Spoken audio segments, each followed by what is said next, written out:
Tere kuulama Mentosteri seminari AI turvalisus ja vastutustundlik AI. Mina olen Toomas Mõttus ja räägin teile täna sellest, kuidas ehitada üles selline protsess, et AI-süsteem, mida te ettevõttes loote, oleks turvaline teie jaoks, oleks turvaline teie klientide jaoks ja annaks teie organisatsioonile väärtust. Ja millest me täna räägime on see, et seminariks valmistudes ma vaatasin, mis asi siis see vastutus ja turvalisus on. Ja Eesti Keele Instituudi seletava sõnaraamatu järgi on vastutuskohustus tagada millegi ladus toimimine,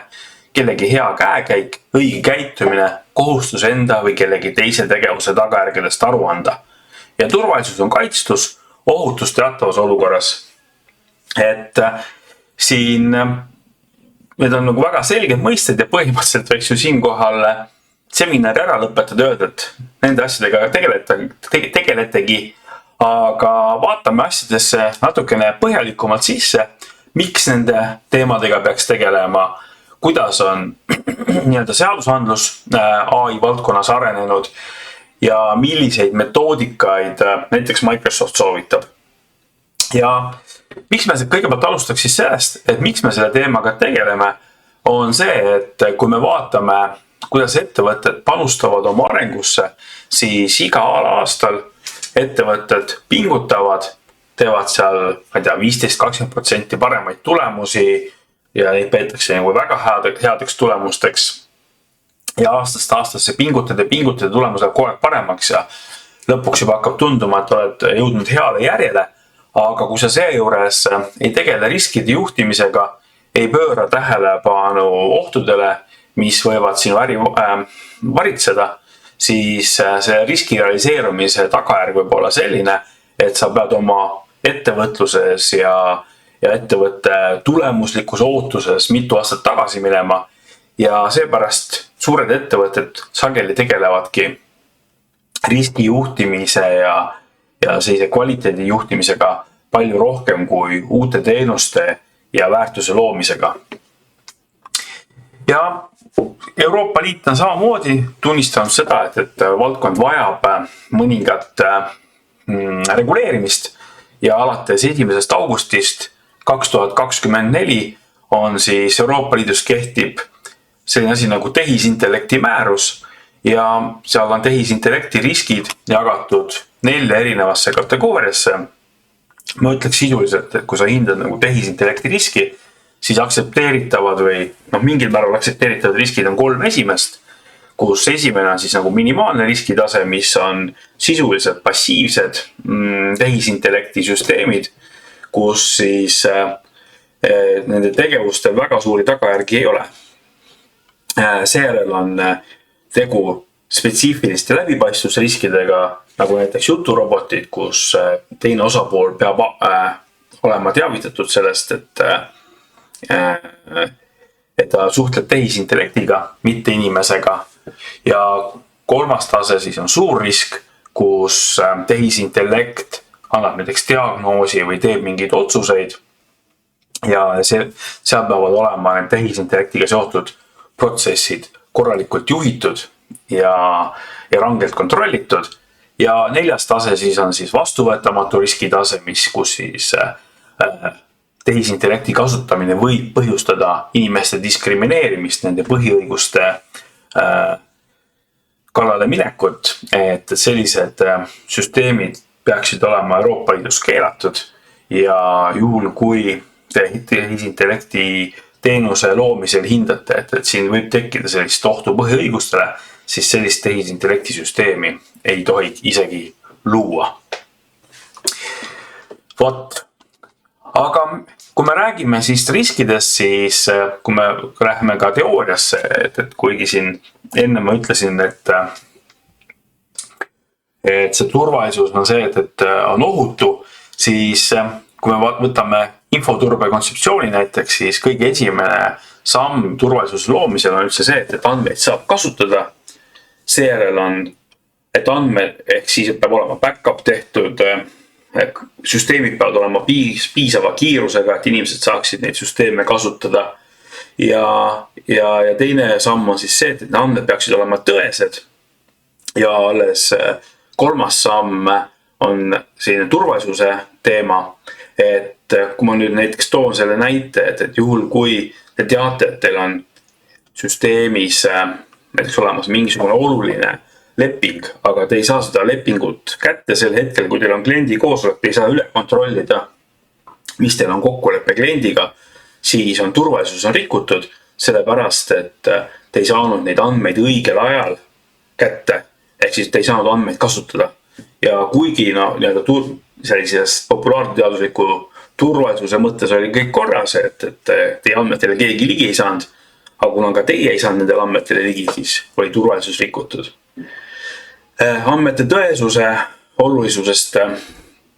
tooks välja siis sellise näite, et meil mõned aastad tagasi juhtus selline asi, kus inimene sai vereülekande käigus vale veregrupi verd ja suri ära. Ja kui teie haiglas teie patsiendi kaardil on märgitud vale veregrupp ja arst ei kontrolli seda üle või ei tee uut veretesti, siis võib juhtuda, et saate vale veregruppi verd ja sellepärast, et teie andmed ei ole tõesed. Ja see on muidugi väga, kuidas öelda, väga ekstreemne näide, aga see on see andmete tõesuse teema. Ja alles kolmas samm on siis autoriseeritud ligipääs, ehk õiged inimesed saaksid õigel ajal asjadele ligi. Ja nagu ma ennist ütlesin, siis kuigi uued lahendused loovad ettevõtetele eristumist ning loovad uut äri, siis sellegipoolest ettevõtted sageli keskenduvad rohkem riskide juhtimisele ja talitluspidevuse tagamisele, sellepärast, et see talitluspidevuse, nagu ma seal graafikul enne näitasin, et see ühe riski realiseerumine võib mitme aasta pingutuse kohe ära hävitada, et seetõttu ettevõtted kulutavadki sageli rohkem aega riskide juhtimisele ja toimimise efektiivsuse parandamisele kui uue väärtuse loomisele. Aga täna me oleme AI-süsteemides oleme sellises kohas, kus AI-süsteemid oleme tuvastatud, et on väga kasulikud. AI-ettevõtted on pigem keskendunud uue väärtuse loomisele ja võib-olla siis riskide juhtimus ja talitluspidevuse tagamisele nii palju rõhku ei panda ja seepärast peame me ise AI-süsteeme luues nende teemadega rohkem tegelema. Ja aga kui ma ütlesin, et kõigepealt peab nagu väärtust looma, et siis ka siin see Microsofti selline kontseptsioon vastutustundliku AI põhimõtetest on see, et kõigepealt tuleb paika panna strateegia, kuidas AI peaks olema üles ehitatud, seejärel tuleb luua selge plaan, kuidas me AI-d rakendame, tuleb luua valmisolek, et meie süsteemid saaksid AI andmeid anda, saaksid AI tulemust kontrollida, meil oleksid selged reeglid, kuidas AI arendamist kontrollida ja siis on see, et meie AI korrektselt töötaks, meil peab olema AI haldamise põhimõtted ning neljandaks siis turvalisus. Ja nagu ma ütlesin, kõige esimene asi on siis see, et me peame seda väärtust looma ja kus see väärtusloome siis tekib, on see, et näiteks kui me võtame AI valdkonda, siis me teame, et meil kliendid ootavad kiiremat ja personaalsemat teenindust ja tavaline see kiirem ja personaalsem teenindus ei ole seotud meie tootmisprotsessidega, vaid on seotud müügiorganisatsiooniga, teenindusorganisatsiooniga, kus otsuseid teevad ja kogu seda teenust osutavad inimesed ja kaasaegsed AI-süsteemid suudavad nüüd sellist mõttetööd, inimese tööd oluliselt efektiivsemaks teha ja kiiremaks ja paremaks ja kvaliteeti parandada selle läbi. Ja see sama inimene, kes varem võib-olla lahendas ühte probleemi nädal aega, saab sama probleemi lahendamisega nüüd hakkama tunni ajaga, ehk me suudame ära teenindada rohkem kliente ja kliendid, või ettevõtted, kes siis kasutavad AI-süsteeme, saavutavad AI-süsteemide kasutamisega selgelt konkurentsieelise, ehk me näeme, et see kasu on ja nüüd seda kasu realiseerimiseks me peamegi võtma sellisele vastutustundliku AI raamistiku ja käima need protsessid läbi, et me saaksime sellise AI-süsteemi, mis on meie organisatsioonile kasulik ja on samas ka siis turvaline nii meile kui ka meie klientidele ja ühiskonnale tervikuna. Esimene samm sellesse on loomulikult AI strateegia loomine, et sa pead üldse otsustama, et millises kohas ettevõttes AI-d on kõige ratsionaalsem kasutada. Praegu on populaarsed keelemudelid, kuid AI-süsteeme on ka teistsuguseid, on erinevaid statistilisi lahendusi, mida saab näiteks andmete analüüsiks kasutada, lisaks keelemudelitele, mis praegu populaarsed on. Ja esimene samm siis ongi see, et me peame mõtlema, kuhu meie ettevõtte aasta-2 jooksul tahab jõuda, millised on kõige väärtuslikumad kasutusjuhud ning nendele kasutusjuhtudele tuleb siis valida tehnoloogiad ja peame mõtlema, et kuidas me siis neid andmeid nendele kasutusjuhtudele anname ja tagame siis ka nii andmete kui ka AI lahenduste kvaliteedi. Ehk siis mõtleks siis pikaajalise plaani välja, sest ükskõik millise AI lahenduse me juurutame, see kõik võtab aega, see ei juhtu üleöö. Me peame tõenäoliselt, me selle lahenduse loomise käigus õpime ise, saame targemaks, näeme uusi võimalusi AI kasutamiseks, aga selleks, et me saaksime sellisest kõigest kasu,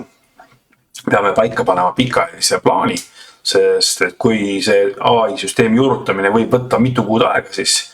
me peame aru saama, või isegi aasta näiteks, siis me peame aru saama, mis on see, kuhu me aasta pärast tahame jõuda või mis on see konkurentsisituatsioon, mis meie valdkonnas aasta pärast on, et me keskenduksime õigetele ja väärtust loovatele teemadele.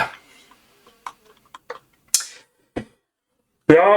siis, kui meil on selline pikaajaline plaan paigas, siis me peaks vaatama, et kõigepealt need AI-oskused on selgelt probleem täna, et organisatsioonid küll näevad, et AI-st on kasu ja AI-st on kasu just kõigepealt nendel inimestel, kes täna teevad mõttetööd, otsivad andmeid, analüüsivad andmeid, vastavad klientide päringutele, otsivad lahendusi klientide probleemidele. Et nendel inimestel on kõige rohkem tänastest nendest keelemudelitest kasu, kuid neid inimesi on vaja koolitada ja vaja tõsta nende oskuste taset, et nad saaksid aru, milliseid probleeme nad üldse saaksid AI-ga lahendada ja tähtis on ka siis luua nendele AI-ressurssidele ligipääs, sest et kui inimesed ei saa proovida, ei saa katsetada, siis neil ei teki ka ideid, kuidas AI-d oma töös kasutada. Ja mis tänaste mudelite juures ongi nagu väga lahe on see, et on olemas sellised tööriistad, kus sa saad kohe proovida, kas AI idee, mis sul tekkis, üldse töötab, et kui me võtan näiteks paar aastat tagasi veel, kui sa tahtsid mingit tehisintellekti süsteemi teha, siis sageli see tehisintellekti süsteemi loomine koosnes sammudes, kus sa kõigepealt püstitasid ülesande, siis sa otsisid, kas sul on andmeid, siis sa vaatasid, et millist mudelit sa võiksid rakendada, siis korjasid andmed, puhastasid, söötsid treenimisse, treenisid seda mudelit, kogu see protsess võttis mitu kuud aega ja siis sa võisid, aga ei pruukinud tulemuseni jõuda. Siis nüüd on suhteliselt lihtne, sa võtad ChatGPT, Google Gemini või mingi muu tööriista lahti, annad sinna sisendi ja vaatad, kas sealt tuleb midagi välja. Ja kui tuleb, siis ilmselgelt tasub seda AI-süsteemi rakendada, ehk ka sellise AI kasutusjuhtude testimine on läinud palju lihtsamaks. Ja AI plaani koostamine, et ma arvan, et täna võikski nagu niimoodi mõelda, et kui meil tekib mingi idee, siis me paneme selle ChatGPT-sse sisse ja vaatame, kas ChatGPT annab sealt mingi vastuse ja kui tundub, et see on juba mingit moodi korralik vastus sealt vastu tulemas, siis me saame edasi minna seda sisendit parandada, anda juhiseid, teha see vastamine mitmeetapiliseks, et see vastuse kvaliteet oleks paremini edasi. Aga me saame sellise esimese testi kohe ära teha. Ja kui meil see AI plaan on nüüd koostatud, siis me saame edasi minna AI valmisoleku juurde, ehk siis on see, et me peame valima, millised on need komponendid, millest me oma AI süsteemi ehitame, et need oleksid töökindlad, et üks variant on alati ise kõpitseda, teine variant on osta täisteenus sisse ja see tõde on seal kuskil vahepeal. ja lisaks siis on vaja ka leida see, kus kohas me siis AI seda kompetentsi sisse ostame või hangime endale organisatsiooni. Et võib ka arendada, aga see tavaliselt võtab ilgelt kaua aega. Et siis on mõistlik alati, kui sa tahad kiiresti edasi liikuda ja AI valdkond on just selline valdkond, kus see muutus toimub väga kiiresti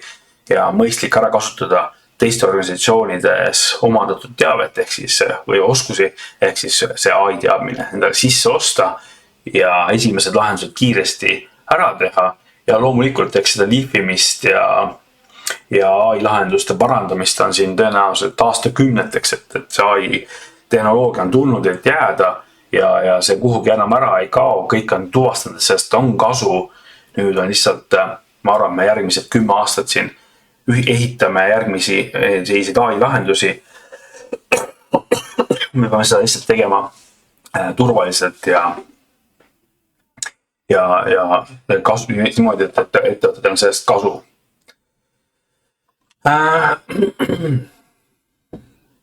Ja kiiresti me jõudsimegi valitsemise juurde, et me peame vaatama, millised on siis need organisatsiooni riskid, mida AI võib meile põhjustada, et tihtipeale võib me võime seal vaadata nii seda riski, et see AI-süsteem võib anda klientidele katteta lubadusi. See võib olla see, et meie töötajad on pahased sellepärast, et nende töökoormus väheneb ja võib-olla ettevõte tahab sellepärast koondada. See võib olla see, et ühiskond mingi hetk arvab, et AI on halb. Või siis vastupidi on see, et kui me oleme liiga aeglased AI juurutamisel, siis konkurendid võtavad turu üle. Et neid riske on erinevaid, on ühiskondlikke riske, on konkurentide riske, on tegevusvaldkonna riske. Et me peaksime need riskid kõike ära kaardistama enda jaoks, et aru saada, kus me oleme, et me suudaksime kehtestada sellised AI põhimõtted, mida meie töötajad saaksid järgida, et kui me neid eetilisi AI näiteks lahendusi loome, siis me tahame ju, et need lahendused, mida me loome, oleksid eetilised. Ja peame ka siis selle juurde looma sellise kuidas öelda, raamistiku, kuidas neid riske jälgitakse, hinnatakse, et kui me räägime mis tahes kvaliteedijuhtimissüsteemist, näiteks kas või ISO 9001, siis me lihtsalt peaksime selle AI valdkonna kui riskivaldkonna sinna ISO 9001 raamistiku juurde panema, hindama nende süsteemidega seotud riske ja siis koguma ka neid intsidente, mis seal juhtuvad selle AI-ga seotud, et on nad siis see, et AI andis vale vastuse või et ma ei tea, see AI-süsteemi juurutamine võttis oodatust kauem aega, et oleneb siis mida teie organisatsioon sellise riski realiseerumisena kvalifitseerib, et eks iga organisatsioon otsustab ise ju sellised teemad. Ja kui see valitsemise pool on ära, öelda nagu selline raamistik, et kuidas siis nagu meie organisatsioon tervikuna vaatab seda AI-süsteemid igapäevast haldust ja arendust, siis me peaksime minema konkreetsete haldamisprotsesside juurde. Me peaksime vaatama, kuidas me tagame seda, et need mudelid, AI-mudelid, mida meie ettevõte kasutab, oleksid ajakohased ja vastaksid organisatsiooni nõudmistele. AI-valdkond on väga kiires arengus, et kui me võtame kas siin näiteks neid mudelid, mida ChatGPT kasutab või et ütleme, kliendi lahenduste kasutamise OpenAI mudeleid, siis OpenAI tuleb iga mõne kuu tagant uue mudeli versiooniga välja ja me peame tegema endale protsessi, kuidas me hindame, kas see uus mudel, millega OpenAI välja tuli, kas see käitub meie lahenduses täpselt samamoodi või et kas see mudel, mida me täna kasutame, kas see on veel OpenAI poolt toetatud ja äkki see mudel läheb näiteks nädala pärast või ma ei tea, homme kinni üldse ja meie AI lahendus lakkab töötamast, et meil peab olema see protsess, mis on ehitatud ümber sellise kontrolli ja kontrolli, et need AI lahendused kindlasti töötavad. Ja me peaksime olema kindlad, et need tagavad siis ettevõtte järjepidevused, et kõik muud IT-teemad siin, teenuste ligipääse kasutamine, kulude kontroll ja optimeerimine, et need AI lahendused, eriti kui sisse osta ja arvestades Eesti ettevõtete mahtusid, siis ma ütleks, et minu senine kogemus on olnud see, et AI lahendused on olnud võrdlemisi säästlikud, võrreldes sellega, mis on siis alternatiivid, et AI ikkagi, kui see lahendus juba töötab, siis ta püsikulu on võrdlemisi madal. Aga see lahenduse väljatöötamine võib olla kulukas ja see lahendus, mida sa välja töötad, ei pruugi tulemust anda üldse, et seal on need kulud. Aga igapäevaselt on vaja neid kulusid kontrollida ja optimeerida ja vaadata, et kas kuskilt on võimalik neid AI süsteeme paremini tööle panna ja lisada kontrolle, et me teaksime, et see tulem, mida AI annab, on alati korrektne ja eetiline. Ja me jõuamegi sinna see turvalisuse poole lõpuks välja, et see, millest nagu tihtipeale AI-st räägitakse, on siis nagu turvalisus, aga kui me võtame kogu see raamistiku, et kuidas me turvalisuseni jõuame, siis tihtipeale see turvalisus ise on nagu selles kogu raamistikus viimane samm ja me peamegi siis hindama, millised on need turvariskid, et millised on need ohud, mida me AI-d kasutades näeme, millised on need ohud, milleks me peame valmis olema, hindama ja peab ka siis nende ohtude riskide realiseerumise korral need strateegiad ja tegevuskavad läbi mõtlema. Vot, et kui me mõtleme niimoodi, siis see turvalisuse samm ise oli suhteliselt lühike ja ei olnud väga pikk ja pigem ta puudutas neid kõiki eelnevaid meetmeid, et kui me mõtleme, et meil oleks süsteem turvaline, siis see tegelikult tähendab seda, et meil peavad olema